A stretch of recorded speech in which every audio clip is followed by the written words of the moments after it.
आज रथ प्रस्तुत समस्त मन में गोटे उत्कंठा जे केतेबेले यात्रा पुणी थे आरंभ हम सेपटे महालक्ष्मी माँ लक्ष्मी रोष कर बसी 9 दिन हो गला श्रीमंदिर छाड़ी प्रभु जगन्नाथ एपर्यंत फेरी नहांती निज घर को घर बाहुड़ा माँ लक्ष्मी अपेक्षा करछंती। वर्तमान चारमाल प्रस्तुत होगा जाऊँगी चारमाल दिग परिवर्तन करा जाऊँगी। माँ लक्ष्मी से रोष को ध्यान में रखी आज मु गोटे भजन गाइबा जाऊँगी। महालक्ष्मी कहूचंती नंदी घोष को आसबनी आउ जमार रथ को। महालक्ष्मी कहूचंती नंदी घोष को आसबनी आउ जमार रथ को। 9 दिन पाई तमे गले नहीं 9 दिन पाई तमे गले नहीं मुन परसिबी काहाकु केणे घेनी जाउछ जगन्नाथ को। केणे घेनी जाउछ जगन्नाथ को। आम्भे दर्शन करिबु काहाकु केणे घेनी जाउछ जगन्नाथ को। अबढ़ा रांधिबी आउ पाई बड़ प्रिया जदि पाखरे नहीं। अबढ़ा रांधिबी आउ पाई बड़ प्रिया जदि पाखरे नहीं। 60 पौटी 56 भोग कहा संगे बसी करी विभाग।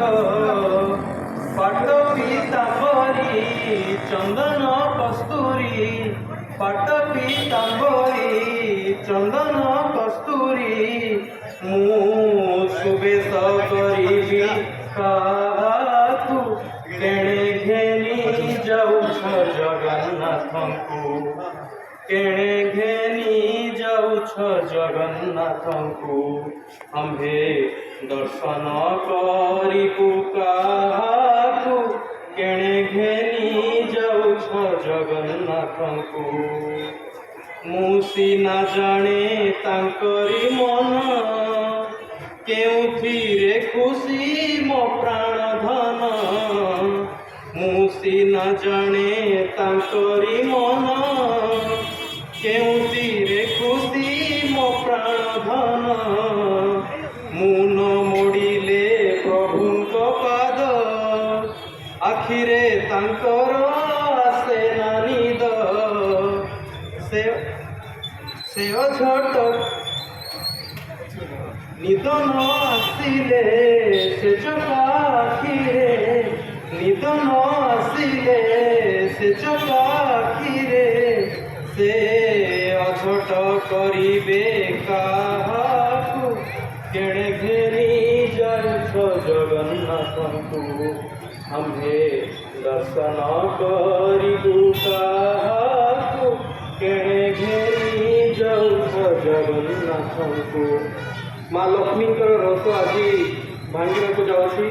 9 दिन व्यापी यही प्रसिद्ध रथयात्रा आज समाप्त होगा जाऊँगी। बड़ियार भुज शरण निकुंज अनंत कोटि ओडियांकर मौड़मणि कोटि कैवल्यर नाथ जगन्नाथ महाप्रभुंकर चरणार बिंदरे मो अहम राधाकांत प्रणिपात करुछि। आज आम जाना बाहुड़ा यात्रार महात्म्य विषय रे बाहुड़ा यात्रा प्रसिद्ध कहीं से विषय आज आम जाना। श्री जगन्नाथ मंदिर परिभाषा बड़ विचित्र अटे। यह ओडिया भाषा को बहु नुआ शब्द देइछि। से सबु शब्दर स्वतंत्र अर्थ न बुझिले श्री जगन्नाथ को तांकर लीला खेला को बुझी हुए नहीं। सेमिति केतोटी शब्द हेउछि गुड़िया गुंडीचा ओ कादुआ गुंडीचा एवं आहुड़ा ପନ୍ତି ଓ ବାହୁଡ଼ା ପନ୍ତି। ପୂର୍ଣ୍ଣଚନ୍ଦ୍ର ଓଡ଼ିଆ ଭାଷା କୋଷର ଧୂଳିଆ ଗୁଣ୍ଡିଚା ଅର୍ଥରେ କୁହାଯାଇଅଛି ଯେଉଁ ଗୁଣ୍ଡିଚା ବା ରଥଯାତ୍ରା ସମୟରେ ପ୍ରଚଣ୍ଡ ଖରା ହୋଇ ଧୂଳି ଉଡ଼ୁଥାଏ, ଅର୍ଥାତ୍ ବର୍ଷା ନ ହୋଇ ଶୁଖିଲା ପାଗ ହୋଇଥାଏ, ତାହାକୁ ଧୂଳିଆ ଗୁଣ୍ଡିଚା ବୋଲି କୁହାଯାଏ। କିନ୍ତୁ ଉତ୍କଳ ଦୀପିକାର ବିବରଣୀ ଅନୁସାରେ ଏହାର ଅର୍ଥ ସମ୍ପୂର୍ଣ୍ଣ ଭିନ୍ନ ଅଟେ। 150 ବର୍ଷ ତଳର ଉତ୍କଳ ଦୀପିକା ବିବରଣୀ ଅନୁସାରେ ସେତେବେଳେ ଶ୍ରୀମନ୍ଦିର ଠାରୁ ଶ୍ରୀ ଗୁଣ୍ଡିଚା ମନ୍ଦିରର ପଥ ରଥଯାତ୍ରା ପାଇଁ ଅତ୍ୟନ୍ତ କଷ୍ଟକର ଥିଲା। ରଥ ଯାଇ ଗୁଣ୍ଡିଚା ମନ୍ଦିର ନିକଟରେ ପହଞ୍ଚିବା ପାଇଁ 3-4 ଦିନ ସମୟ ଲାଗିଯାଉଥିଲା। ସେହି ସମୟରେ ପଶ୍ଚିମା ଯାତ୍ରୀ ଓ ବଙ୍ଗୀୟ ଯାତ୍ରୀମାନେ ଶ୍ରୀ ଗୁଣ୍ଡିଚାର ପରଦିନ ମଧ୍ୟ 3 ରଥକୁ ଟାଣିବାର ସୁଯୋଗ ପାଇପାରୁଥିଲେ। ସେହି ଯାତ୍ରାକୁ ଧୂଳିଆ ଗୁଣ୍ଡିଚା ବୋଲି କୁହାଯାଉଥିଲା। କିନ୍ତୁ ଏହି ଅର୍ଥ ଯୁକ୍ତିଯୁକ୍ତ ମନେ ହୁଏ ନାହିଁ। ମନେ ହୁଏ ଏ ସମ୍ପର୍କରେ ପୂର୍ଣ୍ଣଚନ୍ଦ୍ର ଓଡ଼ିଆ ଭାଷା କୋଷର ଅର୍ଥ ହିଁ ଯଥାର୍ଥ ଅଟେ। ଏହି ଅନୁସାରେ କାଦୁଆ ଗୁଣ୍ଡିଚାର ଅର୍ଥକୁ ମଧ୍ୟ ବୁଝି ହୁଏ। କାରଣ ଯେଉଁ ବର୍ଷ ଶ୍ରୀ ଗୁଣ୍ଡିଚା ଦିନ ବର୍ଷା ହୋଇ ରଥର ପଥ କର୍ଦ୍ଦମାକ୍ତ ହୋଇଥାଏ ତାହାକୁ କାଦୁଆ ଗୁଣ୍ଡିଚା ବୋଲି କୁହାଯାଏ। ଯେମିତି ଆଜି ସକାଳ ପହରୁ ବର୍ଷା ଦ୍ୱିପହର ଯାଏଁ ସେମିତି ଅବାରିତ ରୂପରେ ଚାଲୁଥିଲା। ତେବେ ଏ ବାବଦରେ ସ୍କନ୍ଦ ପୁରାଣରେ ଏକ ସୁନ୍ଦର ଆଧ୍ୟାତ୍ମିକ ବର୍ଣ୍ଣନା ଅଛି। 33 ଅଧ୍ୟାୟର 62 ଓ 63 ଶ୍ଲୋକରେ ଅତି ସୁନ୍ଦର ଭାବରେ ଦୃଷ୍ଟିପାତ ସହ ପ୍ରଭୁଙ୍କର ଦୃଷ୍ଟିପାତର ଉପସ୍ଥାପନା କରାଯାଇଅଛି। କୁହାଯାଇଛି, ରଥମାର୍ଗ ବହୁଳ ଦୃଷ୍ଟିପାତରେ ପଙ୍କିଳ ହୋଇଥିଲେ ମଧ୍ୟ ଭଗବାନଙ୍କର ଦିବ୍ୟ ଦୃଷ୍ଟିପାତ ଯେ ଏହି ନିଖିଳ ସୃଷ୍ଟିର ଅନ୍ତରର ମୂଳ ଅପହରଣକାରୀ, ଏଥିରେ କୌଣସି ସନ୍ଦେହ ନାହିଁ। ଏଣୁ ଯେଉଁ ଉତ୍ତମ ବିଷ୍ଣୁ ଭକ୍ତଗଣ ସେହି ପଙ୍କିଳ ପଥରେ ମସ୍ତକ ସ୍ଥାପନ କରି ପ୍ରଭୁଙ୍କୁ ପ୍ରଣିପାତ କରିଥାନ୍ତି, ସେମାନେ ଅସୀମ ପାପ ପଙ୍କରୁ ବିଦୂରିତ ହୋଇ ମୋକ୍ଷ ପ୍ରାପ୍ତ କରିଥାନ୍ତି। ସେହିପରି ଶ୍ରୀ ଜଗନ୍ନାଥଙ୍କ ରଥଯାତ୍ରାର ଆଉ 2ଟି ପାରିଭାଷିକ ଶବ୍ଦ ହେଉଛି ଆହୁଡ଼ା ପନ୍ତି ଓ ବାହୁଡ଼ା ପନ୍ତି। ଶ୍ରୀ ଜଗନ୍ନାଥଙ୍କର ଏହି ଯାତ୍ରାର ଗୋଟିଏ ବିଶେଷ ଅନୁଷ୍ଠାନ ହେଉଛି ପନ୍ତି ଭୋଗ। ପୂର୍ଣ୍ଣଚନ୍ଦ୍ର ଓଡ଼ିଆ ଭାଷାକୋଷ ଅନୁସାରେ ପନ୍ତିର ଅର୍ଥ ହେଉଛି ପଥ ଏବଂ ପନ୍ତି ଭୋଗ ହେଉଛି ପଥ ଭୋଗ। ଏ ସମ୍ପର୍କରେ ଉଲ୍ଲେଖନୀୟ ଯେ ଠାକୁର ଭୋଗ ଖାଇବା ପାଇଁ ଗ୍ରାମ ଦାଣ୍ଡକୁ ଆସିଲେ ଗୃହସ୍ଥଙ୍କର ସାମ୍ନା ଦାଣ୍ଡରେ କିଛି କ୍ଷଣ ରହି ସେଠାରେ ଗଢ଼ା ହୋଇଥିବା ଭୋଗ ଓ ନୈବେଦ୍ୟ ଗ୍ରହଣ କରିଥାନ୍ତି। ସେହି ଭୋଗ ହେଉଛି ପନ୍ତି ଭୋଗ। କିନ୍ତୁ ଶ୍ରୀ ଜଗନ୍ନାଥ ଆଦି ଦେବତାଙ୍କୁ ମନ୍ଦିରରେ ବା ମନ୍ଦିର ବାହାରେ ଯେଉଁ ଭୋଗ ଅର୍ପଣ କରାଯାଇଥାଏ ତାହାକୁ ପନ୍ତି ଭୋଗ ବୋଲି କୁହାଯାଏ। ଏ ଦୃଷ୍ଟିରୁ ଶ୍ରୀ ଜଗନ୍ନାଥଙ୍କ ଭୋଗ ପରମ୍ପରାରେ ଏହାର ଅର୍ଥ ଅଧିକ ବ୍ୟାପକ। ଶ୍ରୀମନ୍ଦିରରେ ଶ୍ରୀ ଜଗନ୍ନାଥ ଆଦି ଦେବତାଙ୍କୁ ଯେଉଁ ପନ୍ତି ଭୋଗର ନୈବେଦ୍ୟ ବଢ଼ାଯାଏ, ସେଥିପାଇଁ ପୂଜା ପଣ୍ଡା ସେବକ ମୁରୁଜ ପକାଇ ତାହାର ସୀମାରେଖା ନିର୍ଦ୍ଧାରଣ କରିଥାନ୍ତି। ମୁରୁଜରେ କଟା ହୋଇଥିବା ସୀମା ଭିତରେ ଯେଉଁ ଭୋଗ ବଢ଼ାଯାଏ ତାହା ମହାପ୍ରସାଦ ହୋଇଥାଏ। କିନ୍ତୁ ରଥର ପନ୍ତି ଭୋଗରେ ସେପରି କରାଯାଇନଥାଏ। ରଥ ଟଣା ସମୟରେ ବଡ଼ଦାଣ୍ଡର ଉଭୟ ପାର୍ଶ୍ୱରେ ଥିବା ମଠ, ଆଶ୍ରମ ବା ପୀଠମାନଙ୍କ ପକ୍ଷରୁ ରଥାରୂଢ଼ ଦେବତାମାନଙ୍କୁ ପନ୍ତି ଭୋଗ ନିବେଦିତ ହୋଇଥାଏ। ଏହାକୁ ସାଧାରଣତଃ ସର୍ପାମଣୋହି ବିଧିରେ 2 ହାତର ପାପୁଲିରେ ଧରି ଉତ୍ସର୍ଗ ମୁଦ୍ରାରେ ଉପରକୁ ଟେକି ସମର୍ପଣ କରାଯାଇଥାଏ। ଏହି ଭୋଗ ସମ୍ପୃକ୍ତ ଅନୁଷ୍ଠାନ ପକ୍ଷରୁ ପ୍ରସ୍ତୁତ ହୋଇଥାଏ।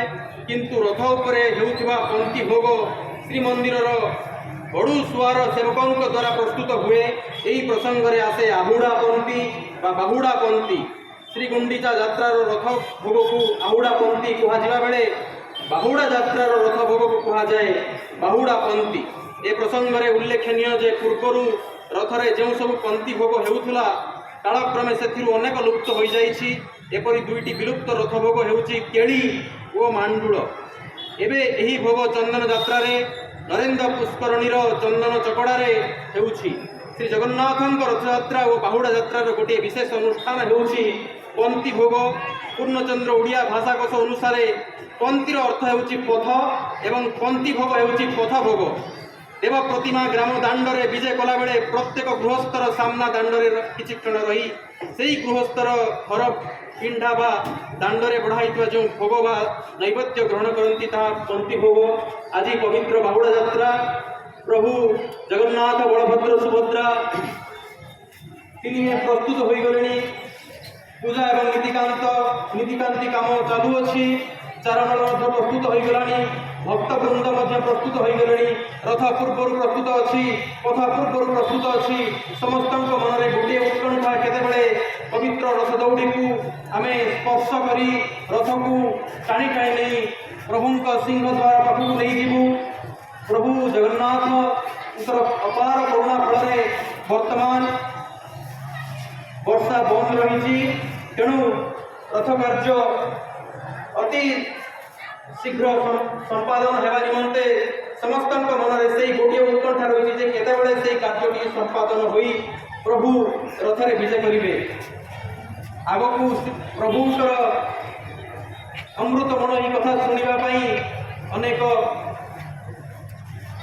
महान एवं सम्माननीय भाष्यकार बंध अच्छा आम बर्तमान से प्रभुंर अमृत गुणगान कथा शुणा। जय जगन्नाथ।